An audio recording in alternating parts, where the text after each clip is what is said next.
Ok, chicos, muy buenas noches a todos. Comenzamos con la clase de hoy. Entonces, teníamos que ver lo que es recursividad, permutaciones y subconjuntos. Y también algo de manejo de bits, si es que alcanzamos, ¿ok? Entonces, vayámonos a la introducción. ¿Qué es recursividad? En 1931 ustedes han llevado recursividad y vamos a recordar. Es una técnica de programación en la que un módulo, o sea, una función o un procedimiento, hace una llamada a sí mismo con el fin de resolver el problema. La llamada a sí misma se conoce como llamada recursiva. ¿Ok? Entonces, veamos un ejemplo. Vámonos a C++. Entonces, queremos imprimir los números de, qué sé yo, la cuenta regresiva. Pongámonos en este caso.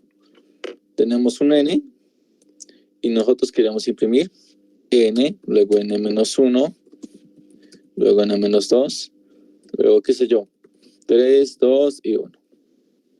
O sea, creamos la cuenta regresiva de n. O sea, restamos n hasta llegar a 1. ¿Verdad? Es lo que queremos hacer. Entonces, ¿qué es lo que podríamos hacer? Definir el caso base. ¿Cuál sería el caso base? Cuando llega al último. En este caso, ¿verdad? Si nos damos cuenta, cuando llega al último es 1. Entonces acá defino yo función. Se va a llamar f. Le voy a mandar un n.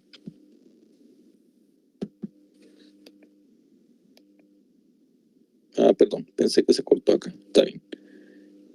Ok, entonces tenemos un n. Y el caso base sería, si n es igual a 1, bueno, si es igual a, en este caso simularíamos que llega a 0, porque cuando n es igual a 0, ni siquiera sería un int, sería un procedimiento, entonces sería void. Entonces retornamos, o sea, return, que pare ahí. ¿Por qué? Porque ya he impreso los números de n a 1.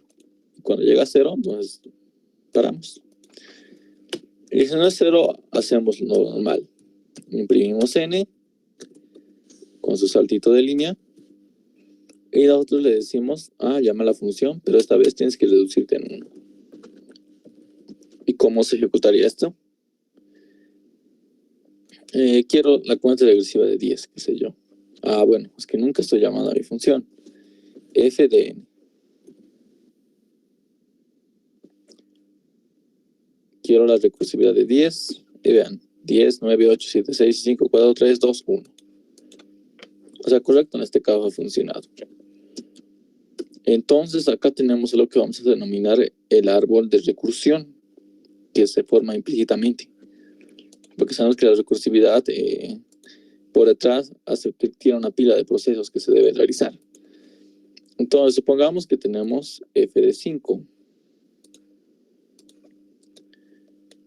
F de 5.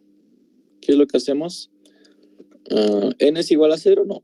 Imprime este 5. Entonces acá le voy a colocar como una impresión, ¿ok? Ya lo impreso.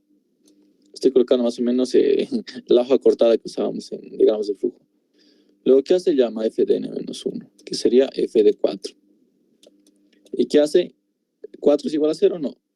Imprime ese 4. Y luego, ¿qué hace? Llama f de 3. Imprime este 3.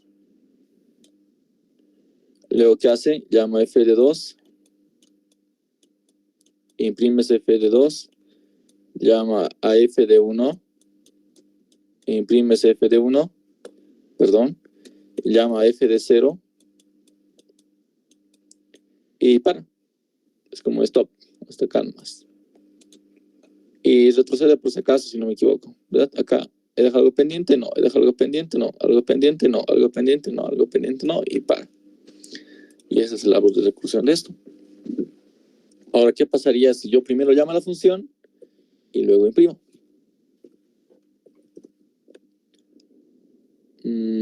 Para 10 vamos a probar a ver qué nos sale. 10. Vean, al revés. Ya no nos sale como sería la cuenta regresiva. Ya no decrece, ahora crece de 1 a 10. Ustedes se preguntarán qué ha pasado. Entonces realizamos el árbol de recursión. Para 5. F de 5. Para f de 5 tenemos lo siguiente. ¿Qué hace? ¿N es igual a 0? No. Llama directamente a f de n menos 1, que sería 4. Pero ¿qué pasa? Que abajito tiene pendiente una impresión. Yo creo que como un pending. Llama a f de 4. Tiene pendiente una impresión porque está llamando una función antes. Llama a f de 3. Pero tiene pendiente, aún no imprime, porque está llamando a estos acá. Llama a f de 2. Pero aún tiene un pendiente, no impreso. F de 1. Tiene un pendiente. F de 0. Tiene un pendiente. No, ya no tiene pendiente, para. Retrocede, ¿deja algo pendiente? Sí, imprime 1. ¿Deja algo pendiente? Sí, imprime 2. ¿Deja algo pendiente? Sí. 3 hasta llegar al 5. Por eso es que funciona de esa manera. Entonces acá igual tienen los algoritmos. Cómo hacer de 1 a n y de n a 1. ¿Ves? Serían los primeros números. A ver, continuamos con una funcioncita. Que es muy curiosa. Entonces, veámosla acá. Obviamente acá nos muestra cómo llamamos funciones. Entonces tenemos una función para sacar el valor absoluto a un número. El valor absoluto de un número es el número neutral que resulta en imprimir su signo. En este caso, dado el valor entero número natural que resulta en suprimir su signo, debemos imprimir su valor absoluto mediante su algoritmo recursivo. ¿Ok? Entonces eso es lo que tenemos. Espero que no se me corte el audio, está bien. Entonces, ¿cuál sería su función? Obviamente una recursión tiene una función de recurrencia. Si i es igual a 0, ¿qué hacemos? Retornamos 0.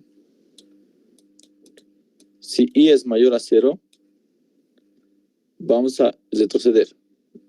Retornamos f de i menos 1 más 1.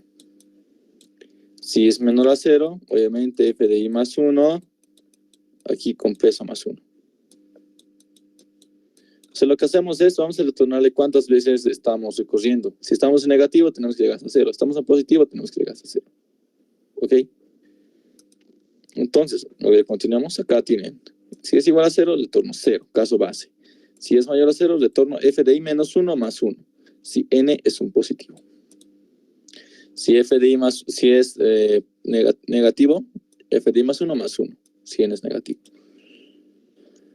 Ahora, para sacar la sumatoria de n, quiero sacar la sumatoria de n. O sea, dado un n, quiero sacarle 1 más 2 más 3 más 4 más 5 más 6 más 7 más n, qué sé yo. Entonces, más n.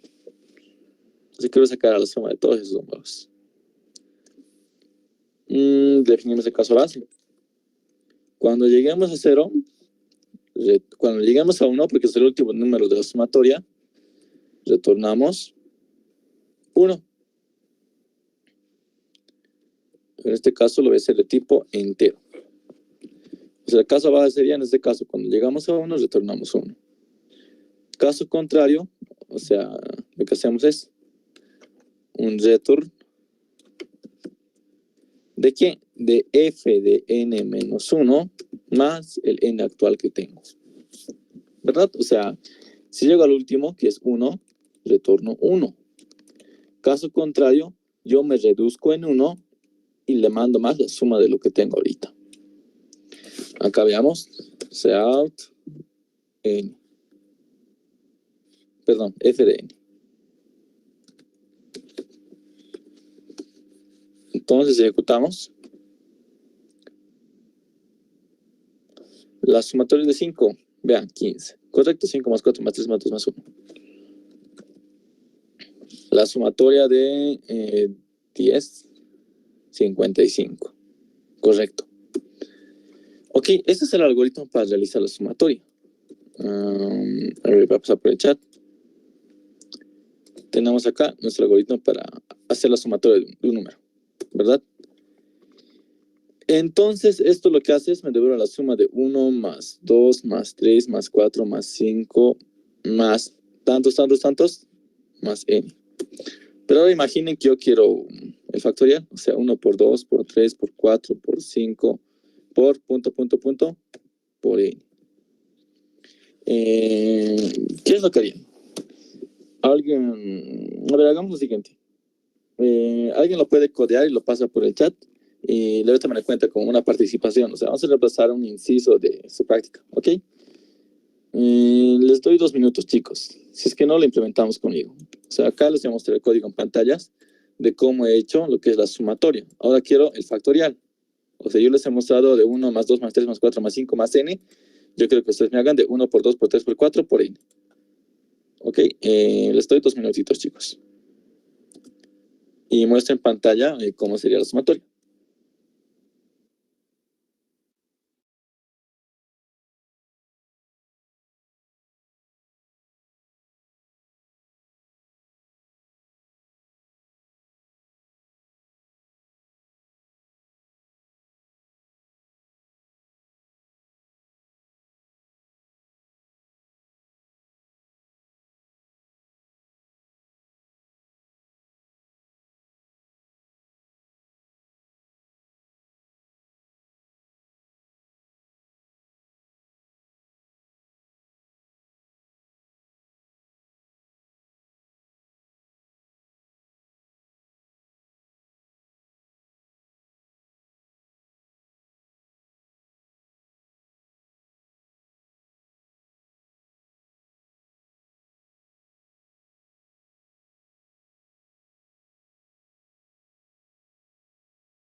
Vamos a esperar hasta 44, chicos. Si no hay, entonces lo implementamos conmigo.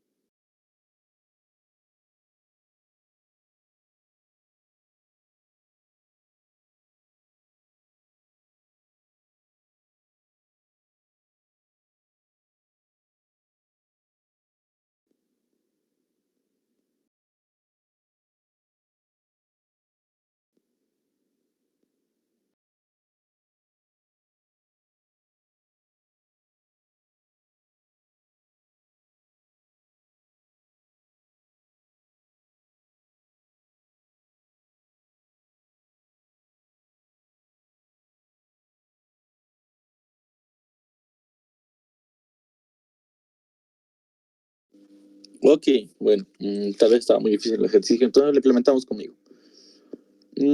Tenemos que saber 2 cosas. Que el factorial de 0 es 1, ¿verdad? Por regla. El factorial de 0 es 1. Entonces ahí tendríamos nuestro caso base. Entonces, ¿qué hago acá? Le digo, si n es igual a 0, retórname 1. ¿Por qué? Porque el factorial de 0 es 1.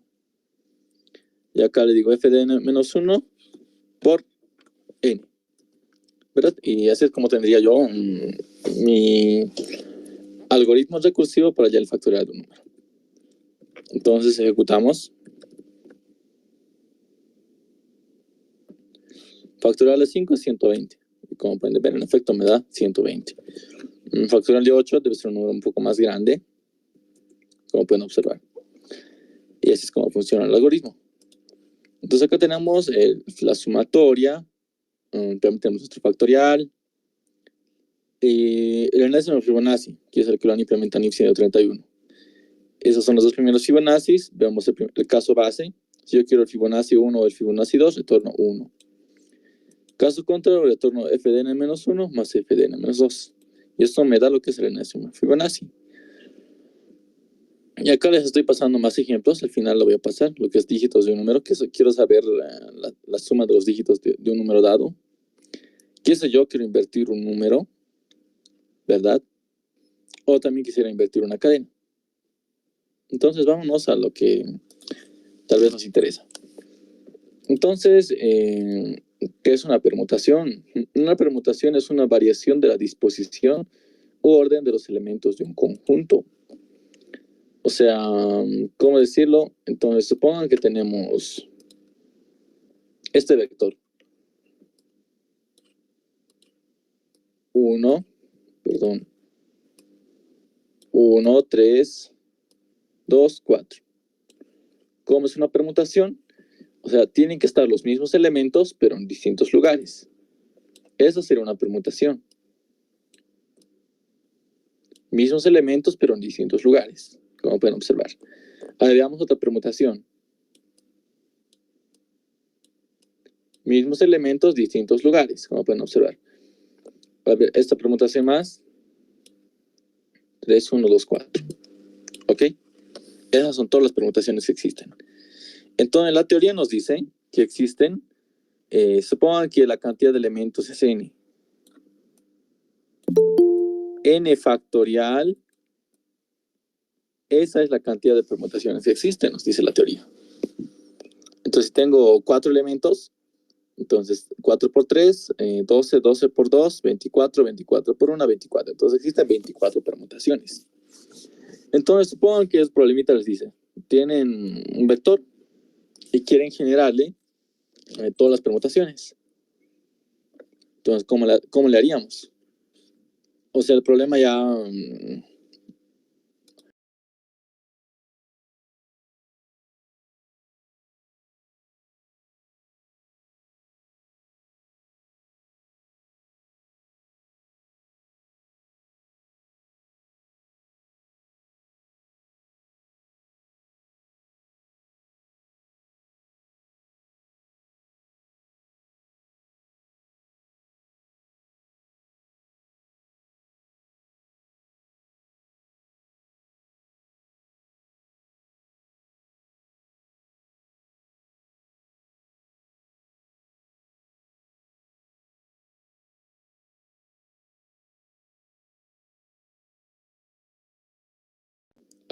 algunas permutaciones. Perdón, ya lo borré.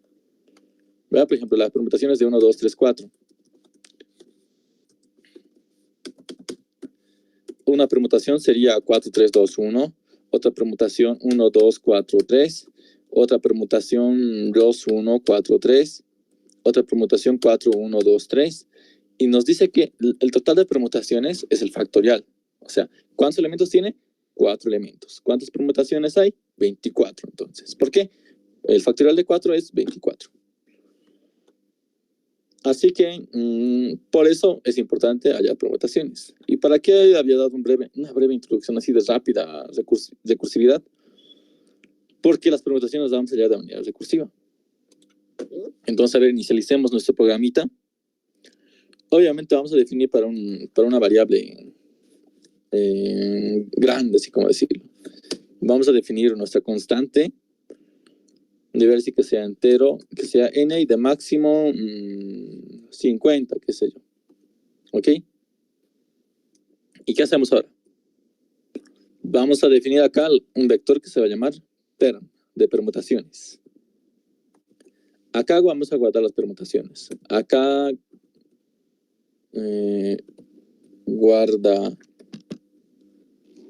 guardaremos las permutaciones. Ahora otro vector, de tipo booleano, visit. ¿Por qué? Acá, ¿qué voy a hacer? Marcar si tomé o no el elemento. O sea, si está en true, digamos una posición, quiere decir, ese elemento ya lo he tomado en cuenta, algo así por el estilo. Entonces inicializamos desde 0. Digo, va a ser procedimiento y se va a llamar permutation. ¿Ok? Entonces, ahora, ¿qué hacemos? Le vamos a dar acá una posición en la cual estamos ahorita. El caso base va a ser cuando hayamos llenado todos los elementos. Pónganse que vamos a meter más o menos en una bolsita de elementos. cuando ya tengamos en elementos, ya hemos terminado, algo así como decir. Entonces, ¿qué significa? Que I es igual a N, porque ya he tomado N elementos. ¿Ok? O sea, ya he tomado N más antes. De 0 a N-1 ya los he tomado. Si pasa esto, entonces imprimo la permutación. Y es igual a 0. Perdón. Con J voy a trabajar porque en los parámetros estoy usando I. J es igual a 0, J menor a N, punto y coma, J más más. Voy a imprimir la permutación en la posición J. Obviamente separado de un espacio. Y al final le meto un salto de línea. ¿Ok? Así es como, ese sería el caso base. Cuando ya metí todos los elementos a la bolsa, así como decirlo. Ahora por else. ¿Qué hago? Si no he llegado aún al caso base, como decirlo. Igual recorro con un for los en elementos. Pero ¿qué va a cambiar? Verifico si lo he visitado. Le digo, he tomado en cuenta el elemento en la posición J. O sea, si no he tomado en cuenta. Le digo, no he tomado en cuenta el elemento en la posición J. O sea, no lo tomé. Ahora, ¿qué pasa si no he tomado este elemento? No he tomado significa, ¿verdad? O sea, porque mi visitado en esa posición está en false. Entonces lo voy a tomar, le digo. Por tanto, voy a marcarlo en true. Ok, lo tomaré. En mi permutación, en la posición I, que es en la que estoy acá, va a ser igual a mi vector. En este caso me he olvidado declarar el vector en el que estoy leyendo el vector original. Entonces, A de vector original. ¿Qué hago? Entonces, permutación en la posición I es igual al vector original en la posición J. O sea, le estoy mandando. Aquí, tú ándate allá, le estoy diciendo. Y otra opción que también sería, tengo que llamar a la siguiente permutación. Permutation, ándate a la siguiente posición. Y ahora sabemos que tengo que tomar y no tomar elementos. Entonces aquí he tomado. Y acá ya no lo voy a tomar. Es igual a false. Ya no lo quiero tomar. Así de simple. Y en teoría eso debería funcionarnos. O sea, ¿han visto? ¿Se le ha aplicado? ¿Lo meto o no lo meto a la bolsita? Como decirlo. Y la bolsita es en este caso mi vector permutación. Trabajo con switch en este caso, que es un vectorcito. Entonces, ¿cómo llamo a...? Obviamente tengo que proceder a leer mi permutación. Entonces le digo en elementos. Tengo que leer el vectorcito de en elementos. Sin A en la posición I. Ahora, ¿qué hago? Llamo a la permutación. ¿Qué pasó acá? Un segundito. Ahora sí. ¿Qué hago? Le digo, ok. Permutation en la posición 0. A ver, veamos si resulta. Aquí hay un problemita. Mi n tiene que ser global. Es lo que me estoy olvidando. Coma n. Y acá no tengo que leer este n.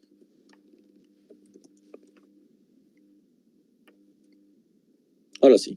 Vean, tengo 4 elementos. 1, 2, 3, 4. Y sí funciona, chicos. Como pueden ver, las 24 permutaciones. Si se fijan, no todas son iguales. Todas son distintas. El 100% acá son distintos. O sea, son todas las permutaciones que he podido generar. ¿Y cuál es el algoritmo que me ha ayudado a hacerlo? Simplemente esta, mediante recursividad.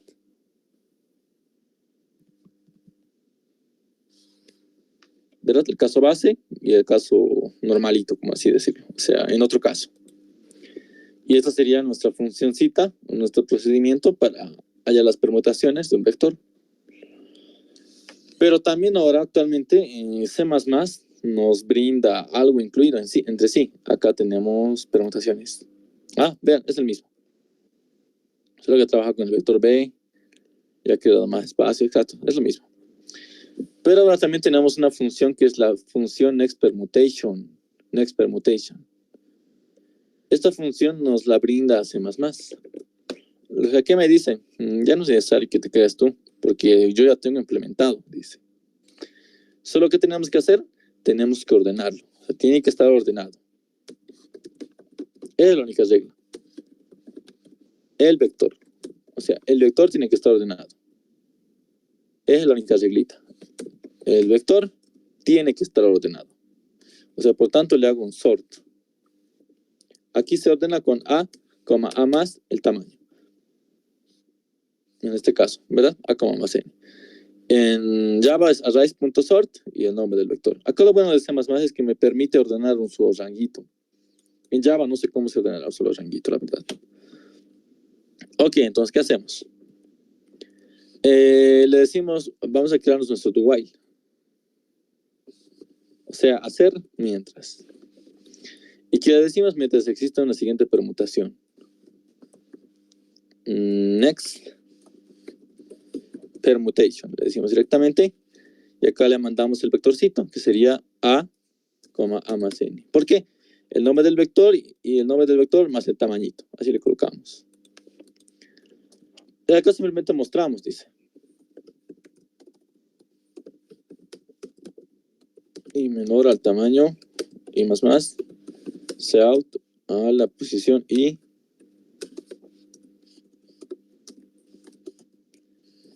out salto de línea. Como pueden observar. A ver, hagamos correr.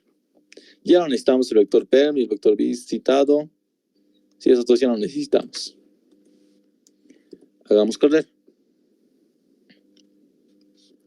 4 elementos. 1, 2, 3, 4. Vean todas las posibles permutaciones. En este caso, 24 permutaciones. ¿Verdad? Y no tenía que crear yo nada. O sea, han visto, no tenía que crear ninguna función recursiva. Porque C++ tenía su propia función, que es la next permutation. Entonces, como pueden observar, un punto más para C++. Tiene su propia función para hallar todas las permutaciones. La cual es el next permutation. Ok, chicos, acá igual está el next permutation. Ahora imagínense que, bueno, ya sabemos cómo hallar todas las permutaciones. Ahora imaginen que queramos hallar todos los subconjuntos. Entonces supongan que tengo el conjunto 1, 2, 3, 4. El primer conjunto obviamente sería el vacío. El segundo sería el 1. El tercero sería 2. Luego 3. Luego 4. Luego 5. Perdón. El 5 está por demás. Ojo, mil disculpas ahí. Luego el 1,2. 1,3, etcétera, ¿verdad? Tomados de 1, tomados de 2, tomados de 3, etcétera.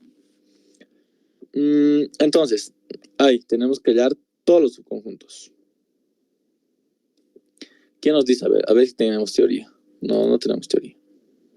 Un subconjunto es un conjunto de elementos que tienen las mismas características y que está incluido dentro de otro conjunto más amplio. O sea, todos los subconjuntos posibles tenemos que hallar. O sea, si yo les doy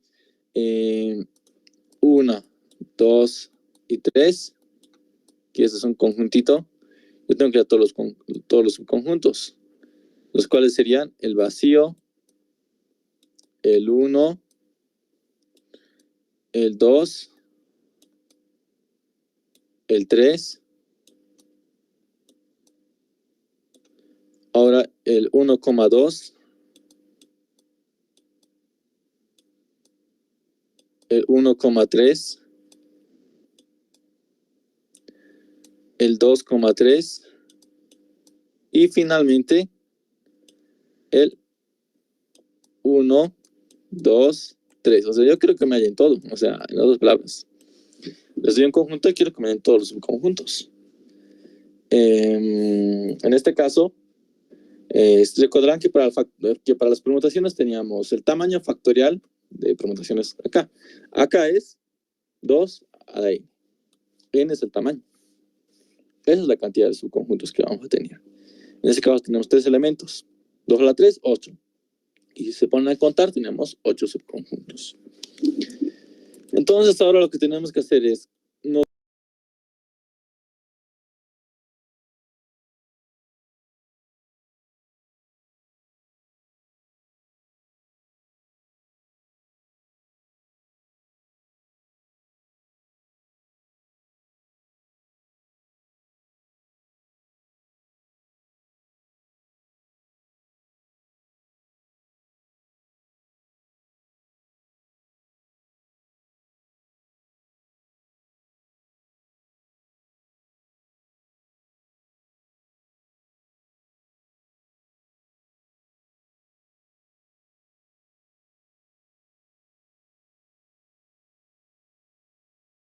Ok, entonces como mencionaba, el reto que tenemos es hallar,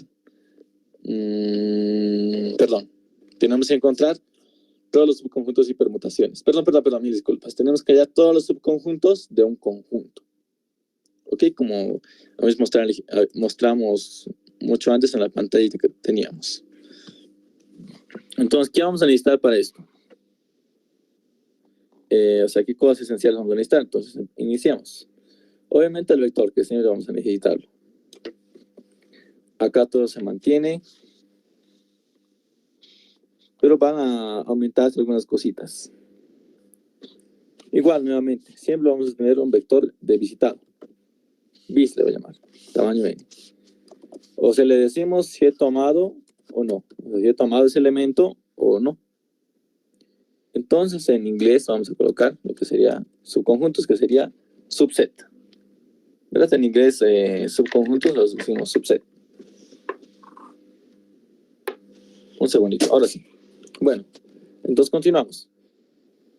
Es un procedimiento y se va a llamar subset de subconjuntos. ¿Qué es lo primero que hacemos? ¿En qué posición estamos? Un segundo, estoy compartiendo audio acá. Sí, estoy compartiendo audio, perdón. Entonces acá, la posición en la que estamos. Y nuevamente, si hemos obtenido los n elementos, así como decirles, y es igual a n, si hemos recurrido en elementos al menos. ¿Qué hacemos? Recorremos. Perdón, tengo que crear un forcito.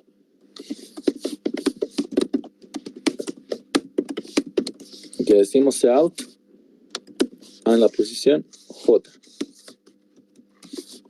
Espacio. Perdón, acá ya es distinto. Acá si lo he tomado, recién tengo que imprimir. Si visitado en la posición J es igual a true, recién imprimo porque lo he tomado. Out, B sub J y le agrego espacio. Y saliendo, ¿qué hago? Un salto de línea, obviamente, como siempre. Y ya, eso es lo que cambia acá. O sea, solo voy a imprimir los que haya visitado. El resto no. Por else. ¿Qué es lo que hago por else? En este caso, por else ya tengo que trabajar. Tengo que ver la manera de tomar o no tomar. Entonces, lo primero que voy a hacer es, tomar. Entonces le digo visitado en la posición y voy a tomar. Lo marco en true. Tomar. Entonces, pues, como lo voy a tomar, lo marco en true. Y llamo subset en la posición siguiente. Y más 1. Ahora, ¿qué hago? No lo voy a tomar. Es igual a false. Lo mismo, tomar y no tomar. No tomar. Y otra vez se llama subset de y más 1. Porque es como que yo lo he tomado y acá ya no lo estoy tomando. Y en teoría esto debería funcionar.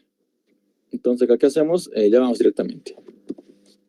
Subset en la posición 0.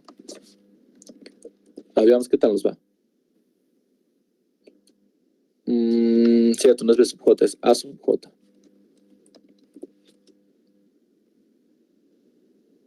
Tenemos 4 elementos, los cuales son 1, 2, 3, 4. Y vean, todos los subconjuntos. Todos. 1, 2, 3, 1, 2, 4, 1, 2, 1, 3, 4, 1, 3, 1, 4, 1, 2, 3, 4. Todos los subconjuntos posibles. O sea, 2 a la 4, 16 subconjuntos. Y acá está el vacío, si no me creen. Estoy seleccionando el último, es el vacío. Para hacerlo mejor, podemos hacer lo siguiente. Out, abrimos un corchetito, ¿verdad? Y acá al imprimir, cerramos el corchete. A ver, ahora sí, tal vez se vea más bonito.